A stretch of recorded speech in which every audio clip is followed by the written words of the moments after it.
hello लोगोफोर बरायबाय बड जब इनफो अफिशियल यूट्यूब चेनेलाव इम्पर्टेन्ट आपडेट लाना फैदों बेनो जाबाय एग्जाम नोटिस आउट जादों गोदानै दा सोरनि थाखाय आरो मानि थाखाय जों गासैखौबो जों रिभिउ खालामगोन दा आसा खालामो लोगोफोर नोंथांमोना भिडिअ नायनानै मोजां मोनदोंबा लास्टआव लाइक खालामनो दाबाव आरो चेनेलाव नोंथाङा गोदानै फैदोंमोनब्ला थ साबस्क्राइब खालामना ला बेबायदि जबनि आपडेट मोननो जेब्लायबो बड जब इनफो अफिशियल यूट्यूब चेनेलनिफ्राय दा लोगोफोर एग्जामनि बागै गोदान नोटिस ओंखारदों दा बेखौनो जों रिभिउ नायनोसै मा खालामनांगौ आरो मानो थाखाय होदों आरो बे एग्जामखौ सोर कन्डाक्ट खालामगोन जों बेखौबो नायगोन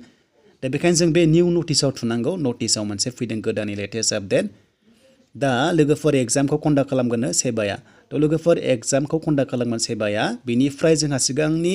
एसआइनि माखासे एडभार्टाइजमेन्टआवहाय ओरैबायदि होनदोंमोननो बेनो जाबाय एग्जामा 3 आवार्स जागौमोननो नाथाय दा बेखौनो रिभिउ खालामनानै बिथांमोना 2 आवार्स खालामबाय अके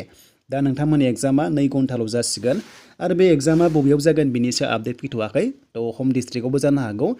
दा बेखायनो नैबे आसाम पुलिस UBSI बेनिफ्राय AB कमान्डो पस्टआव एग्जामा जागोन 24 एप्रिलाव बेलासियाव नाथाय बे एग्जामा बबेयाव जागोन दासिमबो मिथिथ'वाखै आरो लोगोसे बेखौ कन्डाक्ट खालामगोन सेबाया दा सेबायासो कन्डाक्ट खालामगोन एग्जामखौ बेनिफ्राय कुइसन पेपारखौथ' मिथिखायो डिब्रुगड़ इउनिभार्सिटिया दानो नाथाय कन्डाक्ट खालामगोन सेबाया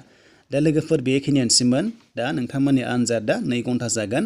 आरो बे एग्जामाव नेगेटिभ मार्किं दङ 1/2 जुदि नोंथाङा मोननै रं एटेम्प्ट खालामबा 1 नाम्बार दानाय जागोन आरो कुइसना गासै 100 थागोन बेनिफ्राय मोनसे कारेक्ट जायोबा 1 नाम्बार मोननाय जागोन